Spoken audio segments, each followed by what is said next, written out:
Ladies and gentlemen, Dan here, the voice behind ThatKaitoDan and the Kaito Cooper, and I am here with a RWBY update video, cause it's almost time folks, Volume 3 is on the horizon.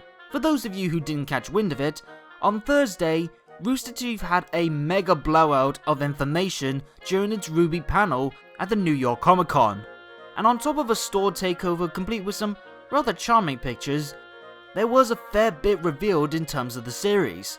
So let's kick it off with some chatter about all of it, huh? Let's start with the big news though, with talk on the upcoming third volume of the show, where it was revealed that it will finally hit our screens on Saturday, the 24th of October, with not just one episode, but two, with the third being slightly delayed due to Rooster Teeth having its upcoming extra live stream. But yes, we officially now have a date, and sooner than I imagined as well. I'm actually going to be in London for our Comic Con during that time, so it might be sometime on Monday or Tuesday when I'll be back home and I'll be able to kick off my next run of reviews. But I'm still hyped for sure, and no doubt I'll be watching as soon as I can, and will do my best to get my review out as soon as possible. That release date actually came via an exclusive preview clip on Nerdist.com.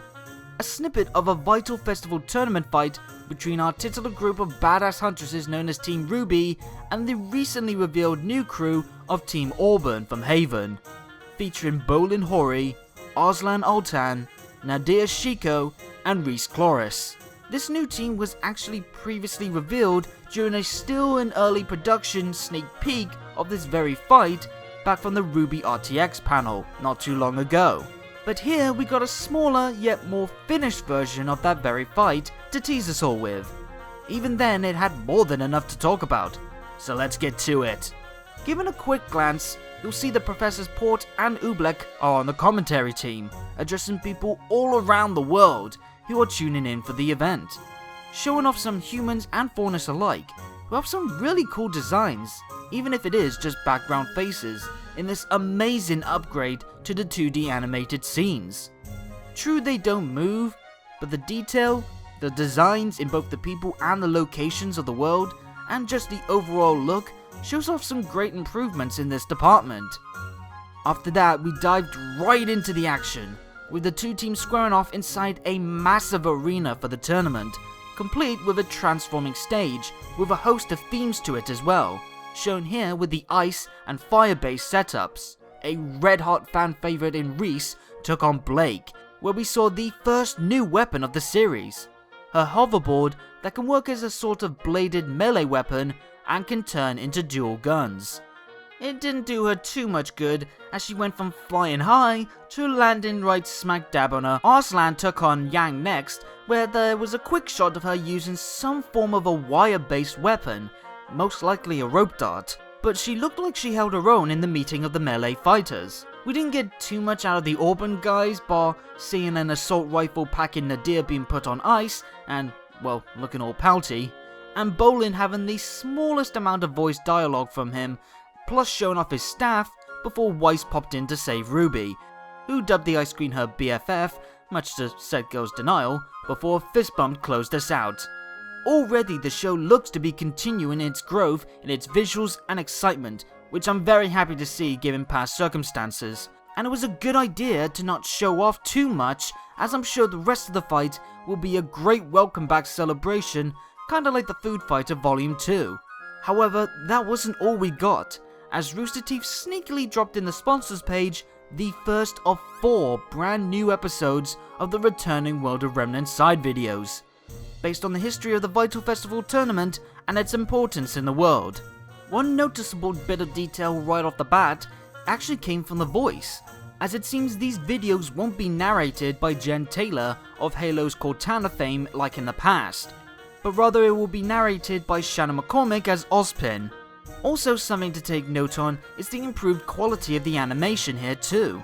The video does retain the blocky silhouetted look of the past, but the animation itself moves much more smoothly and features a lot more variety in its colours and effects. But let's look into what's actually being talked about here.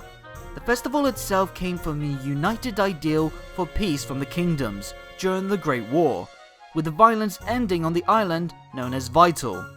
The leaders of the world joined together in a plan to unite the kingdoms in peace, not bloodshed, and formed new laws, the origin of the various academies, and many traditions, with the Vital Festival being made as the symbol of that peace. Every 2 years, one kingdom would host the occasion, bringing in people from all over the world to take up the host's culture and form bonds with others, with the staple of the event being the tournament. The tournament was forged as a set piece for the kingdom's huntsmen and huntresses to test themselves in a safe competitive environment, allowing them to push themselves for their sake and for the occupation as well as the people they protect. The tournament would soon gain an iconic home for its games, with each kingdom aiding in the construction of a massive floating island as a landmark for this union, named Amity Coliseum, home to the stadium where the fights would take place and is capable of traveling to each of the kingdoms which is hosting it. For the first episode of the side project's return, I'm actually very glad with what we got. I won't lie, I did feel disappointed in the past World of Remnant episodes, as I felt not much in terms of concrete information was given and was more left for mystery, but here we got information that went straight into some of the world's past, the reason for the festival and the tournament, and indication of how important the whole occasion is, where should something happen to change that harmony would have major impacts. But that's not all we got there, folks. At the panel itself, we heard that there's talks between Rooster Teeth and Federator Studios of a possible 2D animated show in the works. There was also discussions on the upcoming Japanese theatrical release of the show and some of its cast, and even some incoming new merchandise via Warner Bros. Japan. And even better, there's even a slight tease of a possible manga. And even more information was dropped on this day too, as the video game RWBY Grim Eclipse now has a website, which, complete with some new screenshots of Team RWBY kicking some grim butt, mentions some of its features. A reminder that the game will have online co-op multiplayer for up to 4 players, each of the 4 girls having their own unique skill trees, the MOBA-like leveling system, and it will also feature a full story campaign within an original story, new grim types, locations that's never been seen in the show before, and a brand new villain, with also some word on tons of unlocks, achievements, and rewards being available too, with more information still to come.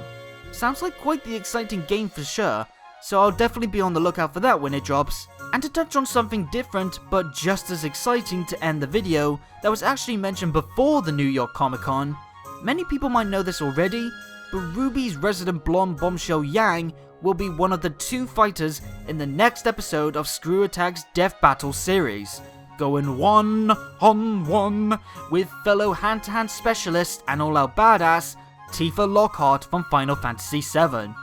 Such a tasty fight to imagine, and now we get to see it, and it'll even be 3D animated, and we'll have Bobber on board to voice Yang as well. That fight will come out I think on Wednesday the 21st of October I believe, but whenever it does come out, even if it's just before I'm heading off to London, I'll see if I can do a live reaction to the fight, so be on the lookout for that and the fight itself. But yeah, that's everything folks. I think it's safe to say that the RWBY hype train has hit full max thrusters. It's just a few short weeks away folks until we're finally back in the swing of things with RWBY and the gang. And you can bet that I'll be back in action with my reviews and discussions with each episode. For on-the-spot posts about RWBY related news, updates on my projects, or just random British nonsense, be sure to check out my Twitter that's in the description down below. And while you're down there, share your feelings about RWBY's incoming return. Do you feel excited? What do you want to see in the next volume? And what about some of the new stuff in the franchise that you're excited about? Either way, until next time, have a good day or good night, and peace out.